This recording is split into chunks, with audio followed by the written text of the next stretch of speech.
आचार्य सुखदेव जी को परिचित महाराज जी प्रश्न किए हैं। जब भगवान कृष्ण का कोई भक्त हो, आप उनकी कथा मुझे सुनाइए। तो यहाँ सुखदेव जी परिचित को श्री सुदामा चरित्र सुनाने के लिए जा रहे हैं। देखो, कृष्णस्यासिति सखा कश्चित् ब्रह्मणो ब्रह्मवित्तमः विरक्ता इंद्रियार्थेषु प्रशान्तात्मा जितेन्द्रियः। श्री सुदामा का वंश परिचय है। ये गुजरात के थे। इनके गांव का नाम है वृंदापुर, जिसको आजकल बोलते पोरबंदर। गुजरात में पोरबंदर नामक एक जिला है, उसको पहले वृंदापुर कहा जाता था। और वही सुदामा जी का गांव है और महात्मा गांधी का भी आश्रम है। और सुदामा के पिता का नाम है आत्मदेव ब्राह्मण, पत्नी के नाम है सुशीला। इनके 2 संतान भी थे और ये ब्राह्मण में नागरिक ब्राह्मण थे और भगवान के मित्र भी थे और भगवान के भक्त भी थे। भागवत में कहा गया कृष्णस्यासिति सखा। सुदामा कहकर के भागवत में नहीं लिखा गया, घुमा करके लिखा गया कृष्ण का एक मित्र था। कृष्णस्या आसित, आसित मैंने था, कृष्णस्या आसित। तो श्री सुदामा जी, सुदामा शब्द का अर्थ है सु माने उत्तम, सु शब्द का अर्थ है उत्तम, दाम का अर्थ है गुण, चरित्र, स्वभाव, कैरेक्टर। जिसका अच्छा गुण हो, अच्छा स्वभाव, अच्छा चरित्र हो, वही व्यक्ति भगवान का मित्र बनता है। समझिए, भगवान का मित्र वही बनता है जिसका सत्कर्म हो, अच्छा गुण हो, अच्छा चरित्र हो, अच्छा स्वभाव हो। उसी व्यक्ति को भगवान अपना मित्र बनाते हैं और उसका साथ भी देते हैं। सुदामा जी ब्राह्मण थे, केवल ब्राह्मण नहीं, ब्रह्मवेता थे। ब्राह्मण ब्रह्मवित्तमः। ब्रह्मवित्त माने वो ब्रह्म को माने भगवान को अपना धन मानते थे। वित्त माने धन। वो पत्नी को, पुत्र को अपना धन नहीं मानते थे। समझिए, भगवान को अपना धन मानते थे। और गांव के बाहर में रहते थे। गांव के बाहर में छोटी सी झोपड़ी था। वर्षा ऋतु में इनकी कुटिया, झोपड़ी गिर जाता था। ठंडी के समय में इनके पास ओढ़ने के लिए कोई चादर नहीं था, कंबल नहीं था। फटा बोरा बिछा करके सोते थे। फटा कपड़ा पहन करके रहते थे। रात्रि के प्रथम प्रहर में दसा घर घर में दीपक जलता है, लालटेन डिबिया जलता है, लाइट जलता है। सुदामा जी इतना गरीब थे, इनके घर में दीपक जलाने के लिए तेल भी नहीं था, लालटेन डिबिया जलाने के लिए मिट्टी तेल भी नहीं था। और जब सबके घर में एल्युमिनियम, स्टील के, पीतल के, कांसे के, चांदी के बर्तन है, थाली है, कटोरी है, गिलास है, सुदामा जी के घर में मिट्टी के थाल, मिट्टी के कटोरी, मिट्टी के गिलास, इतना गरीब में ही रहते थे। कई कई दिन तक वो भूखे रहते थे। और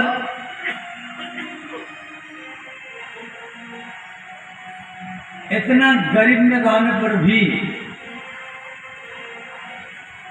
सुदामा जी संतोषित थे। देखो, दरिद्र कौन है? क्या आपके पास धन आने के बाद आप धनवान हो जाएंगे? नहीं। कितना भी बड़ा धनवान हो, यदि उसके भीतर में संतोष नहीं है, वो धन आने पर भी बोलेगा और चाहिए, और चाहिए, और चाहिए, और चाहिए। उसका इच्छा, इसका वासना, तृष्णा बढ़ता जाएगा। वही व्यक्ति दरिद्र होता है। वही व्यक्ति दरिद्र होता है जिसकी इच्छा, जिसकी वासना, जिसकी कामना समाप्त न हो।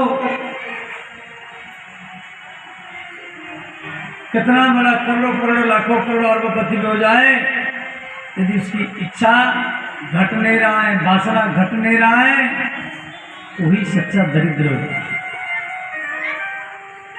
और कितना भी दरिद्रता हो, यदि भीतर में संतोष, जब आए संतोष धन, सब धन धूरी समान। सुदामा जी गरीब तो थे, परंतु उनके भीतर में संतोष था। इसीलिए तो भगवान के बड़े प्यारे भक्त भी थे और गरीब में तो रहते थे। श्री सुदामा जी किसी को बोलते थे नहीं। ठंडी का समय ये नहीं बोलते थे भैया मुझे कोई कंबल दे दो, कपड़ा दे दो, ये भी नहीं बोलते थे। कई कई दिन तक वो भूखे रहते थे। ये भी नहीं बोलते थे किसको कि भैया खाने के लिए नहीं है, ऐसा भी नहीं बोलते थे। जब दिवाली में, छठ पूजा में, नवरात्र में सब घर घर में पुआ पूरी हलवा बनता था। सुदामा जी के घर में बच्चे भूखे रहते थे। सुदामा जी के बच्चे बोलते थे अपनी माँ को, माता सबके घर में पुआ हलवा बन रहा है, क्या हमारे घर में नहीं बनेगा? तो सुदामा की पत्नी सुशीला की आंखों में आंसू भर जाते थे। कृष्णस्यास्ति सखा कश्चित् ब्रह्मणो ब्रह्मवित्तमः। ब्राह्मण आत्मदेव बूढ़े हो चुके, तो सुदामा को अपने घर में बुलाया, अपने पास में बुलाया। पुत्र, विधाता ने मुझे तेरा पिता बनाया, तेरे लिए ना मैं कोई घर बनाया, ना कोई जमीन, मैं आजीवन भिक्षा करके तेरा पालन पोषण किया। हम ब्राह्मण लोग हैं और डेली 5 घर से भिक्षा करना हमारी नियम है। अयाचित वृत्ति, याचित वृत्ति, सिलंचन वृत्ति से ब्राह्मण जीविका चलाता है। मिले या न मिले, छठवां घर में नहीं जाना है। भिक्षा में कोई डांटेगा, फटका देगा, गाली देगा, कोई सम्मान करेगा, कोई पानी पिलाएगा, कोई ऊपर टांग में बोलेगा, ये आपको सहन करना पड़ेगा। तभी आपका तपोबल बढ़ेगा। पुत्र विधाता ने मुझे तेरा पिता बनाया, परंतु तेरा स्वभाव को देखकर मुझे लगता है आप मेरे पिता होते तो अच्छा होता। इतना कहकर के ब्राह्मण आत्मदेव अपना मन को भगवान कृष्ण में लगाया। कृष्णाय वासुदेवाय देवकी नंदनाय च नंद गोप कुमाराय गोविंदाय नमो नमः। ब्राह्मण आत्मदेव शरीर त्याग किए, उनका मृत्यु हुआ। सुदामा जी गरीब थे और गरीब का साथ व्यक्ति कम देता है, व्यक्ति उसका साथ देता है जो धनवान हो, प्रतिष्ठावान हो, बलवान हो। सुदामा के रिश्तेदार लोग उनके घर में आना भी नहीं चाहते थे। सुदामा जी अपने पिता के शरीर को गोदी में लेकर के स्मशान में गए, इधर उधर से कंधा लकड़ी ला करके पिताजी के संस्कार किए। गरुड़ पुराण में दिया गया है, जो माता पिता पुत्र को पालन किए, जन्म दिए, लिखाए पढ़ाए, तो पुत्र का भी कर्तव्य है माता पिता मरने के बाद में उनके शरीर को जब वो स्मशान को लेके जाता है, उसको हर पग पग में अश्वमेध यज्ञ का लाभ मिलता है। सुदामा जी घर में आए, अपने पिता का पिंडदान संस्कार किए। देखो, पिता 90 वर्ष का हो, पुत्र 60 वर्ष का हो, तो भी पिता के नजर में पुत्र बालक होता है। मान लो 60 वर्ष का पुत्र कुछ गलत काम कर दिया, समाज के लोग इकट्ठा हुए, उसको उस गांव से समाज से अलग करेंगे, कोई बात नहीं करेगा उसके साथ, उसके घर को नहीं जाएगा। उस समय वृद्ध पिता इसके हाथ पकड़ करके समाज में आगे हो जाता है, समाज के सामने हाथ जोड़ देता है कि गाँव वालों, मैं वृद्ध हो चुका हूँ, 90 वर्ष का हो चुका हूँ, मेरे पुत्र बालक है, कुछ गलती काम किया है, और आज मैं सबके चरण में क्षमा मांग रहा हूँ। और समाज का एक बूढ़े व्यक्ति जब झुक जाता है तो समाज भी बिगड़ जाता है। श्री सुदामा जी आज गांव में भिक्षा लेने के लिए जा रहे हैं। सुदामा जी किसी भी स्त्री को बहन कह करके, बेटी कह करके, मौसी कह करके भी नहीं बोलते थे। वो प्रत्येक स्त्री को भवती कह करके संबोधन करते थे, और घर के भीतर में भी नहीं जाते थे, बाहर के दरवाजे में खड़े रहते थे। 5 घर से भिक्षा करना इनका नियम था, मिले या न मिले छठवां घर में नहीं जाते थे। तो एक घर के दरवाजा में जाकर के खड़े हैं, आवाज लगाए, भिक्षाम देहि भवती, भिक्षाम देहि, भिक्षाम देहि भवती, भिक्षाम देहि।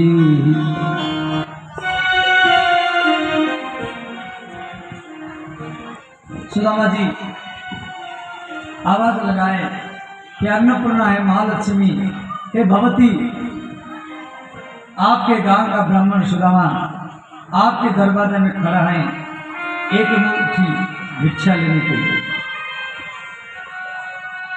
उस स्त्री ने कहा, ब्राह्मण, आप इसी गली में हर रोज भिक्षा लेने के लिए आते हैं, आपको संकोच नहीं लगता? सुदामा जी दूसरी घर में चले गए। वो स्त्री बोली, ब्राह्मण देव, आज मेरे घर में कुछ नहीं है, आप कल आना, मैं कल आपको भिक्षा दूंगी। तीसरे घर में पहुंचे और संजोग में वो स्त्री घर में भी नहीं थी।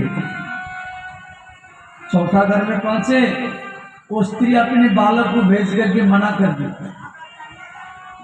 सुदामा को 4 घर से भिक्षा नहीं मिला, सिर्फ एक घर रह गया, एक घर। सुदामा जी 5वां घर के दरवाजा में जाकर खड़े और आवाज लगाए, भिक्षाम देहि भवती, भिक्षाम देहि। सुदामा जी पांचवा घर के दरवाजा में बोले, हे अन्नपूर्णा, हे महालक्ष्मी, आपके गांव पर ब्राह्मण सुदामा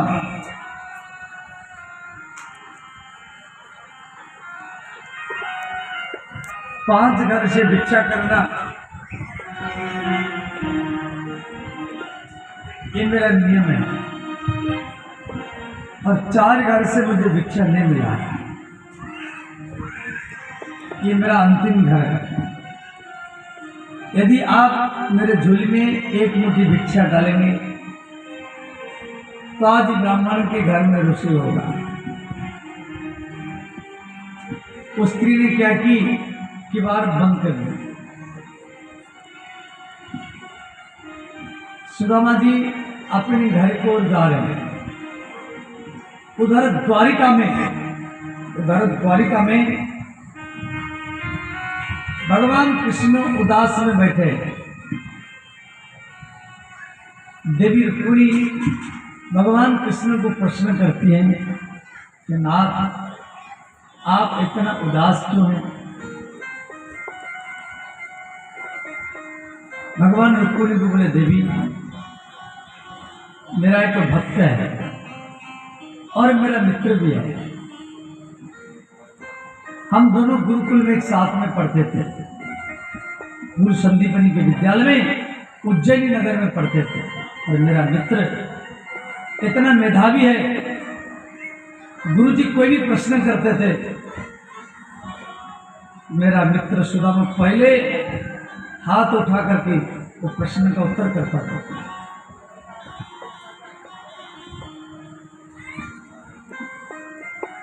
और गुरुकुल का सबसे प्रथम, जिसको ऋग्वेद, यजुर्वेद, सामवेद, अथर्ववेद कंठस्थ है, वह मेरा मित्र सुदामा गांव में भिक्षा लेने के लिए गया।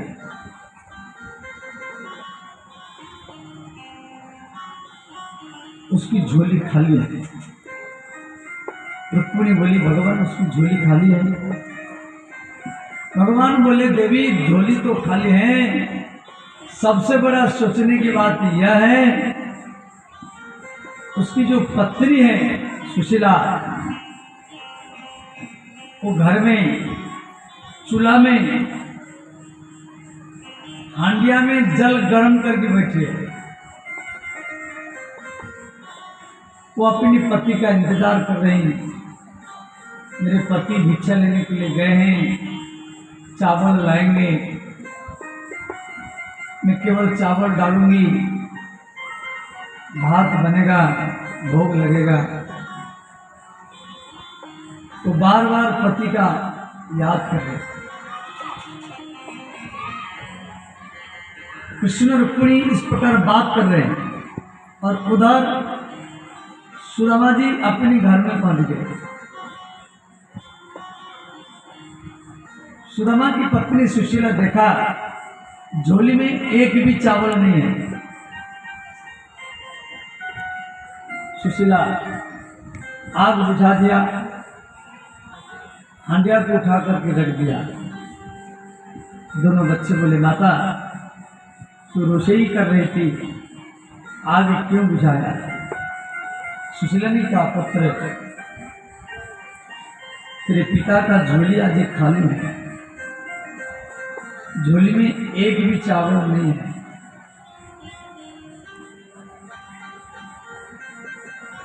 सुदामा जी एक मिट्टी के गिलास में जल लाए, तुलसी डाले, भगवान श्री कृष्ण का भोग लगाया। बोले, द्वारिकानाथ, हे वृंदावन बिहारी, घर में कुछ नहीं होने के कारण जल में तुलसी डाल कर के भोग लगा रहा हूं, इसको आप स्वीकार कीजिए। सुदामा जी वो जल को अपने बच्चों को पिलाए। दोनों बच्चे दिन भर जल पी करके रहे, रात में भी जल पी करके सोए। रात काल हुआ। दोनों बच्चे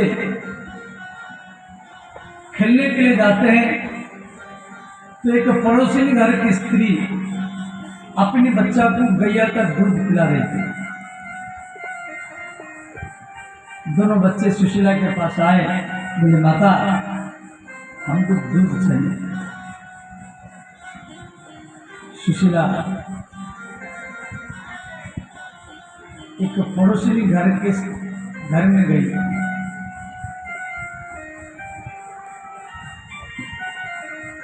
और बोली बहन कल मेरे घर में दोनों बच्चे मेरे भूखे रहे, जल पी करके सोए, मुझे एक मुट्ठी आटा चाहिए। उस स्त्री ने क्या कि सुशीला को एक मुट्ठी आटा दिया। सुशीला एक मिट्टी के कटोरे में जल भर कर लिया, उसमें एक मुट्ठी आटा मिलाया, हाथ को घुमाया, जल सफेद बन गया। सुशीला अपने बच्चों को बोली बेटे गैया का दूध है, इसको पी जाओ।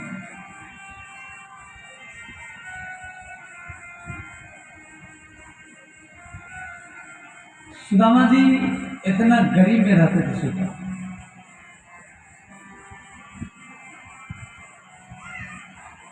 श्री सुदामा जी बाजार में भी जाते थे, जैसे सब्जी का बाजार, तो दिन भर एक पेड़ के नीचे गायत्री मंत्र जाप करते थे, रामायण भागवत गीता पाठ करते थे। उनके पास रुपया नहीं, वो खरीद क्या करेंगे। संध्या के समय में सब्जी दुकान वाले सड़ा हुआ आलू, सड़ा हुआ बैगन, सड़ा हुआ गोभी, सड़ा हुआ टमाटर फेंक देते थे।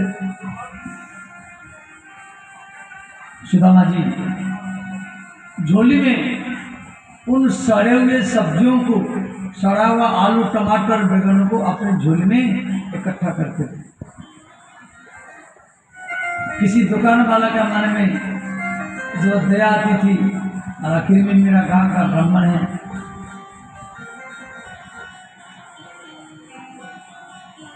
दिन भरी भजन करता है, पेड़ के नीचे आकर के भागवत रामायण गीता पाठ करता है, घर में कुछ नहीं होने के कारण सड़ा हुआ आलू टमाटर बैगन लेकर जाता है। कोई दुकान वाला सुदामा जी के झोली में भी एक दो आलू डाल देता था। सुदामा जी खुश हो जाते थे। सुदामा जी उन सड़े हुए सब्जियों को लेकर के चाकू से काटते थे, अच्छा अच्छा सब्जी निकाल करके रसोई बनाते थे, भगवान कृष्ण का भोग लगाते थे। कोई अतिथि अभ्यागत आए उसको भी खवाते थे, उसके बाद में स्वयं पाते थे। ये सुदामा जी का बाजार है।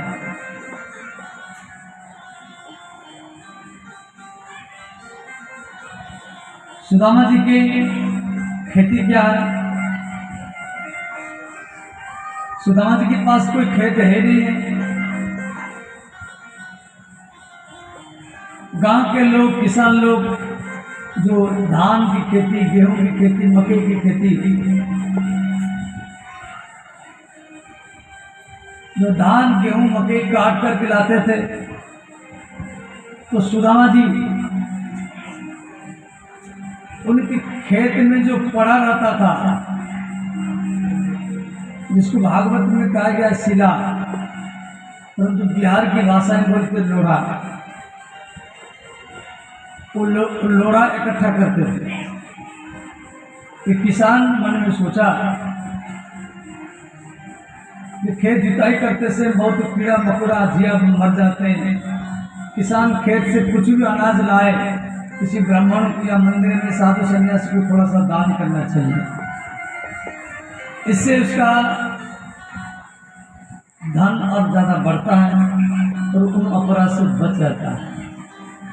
किसान सोचा सुदामा मेरा गांव का ब्राह्मण है, उसकी कोई खेती नहीं है, उसको मैं एक से अन्न दान करूं। वो किसान सुदामा को बुलाया, क्या ब्राह्मण आओ, मैं कुछ अन्न दान कर रहा हूं, उसको ले जा। सुदामा जी झोली फैलाकर खड़े हैं, भगवान को याद करें, भगवान तू मेरी झोली में अनाज दान कर रहा है, आप इसको फिर कृपा बना रखे। देखो दान देने वाला कपड़ा लता रुपया दान करता है, अन्न दान करता है, गोदान भूदान करता है, पर जो दान लेता है उसको अपना संयम, अपना मौन व्रत, हवन, भागवत, रामायण, गीता सब कुछ दान करना पड़ता है।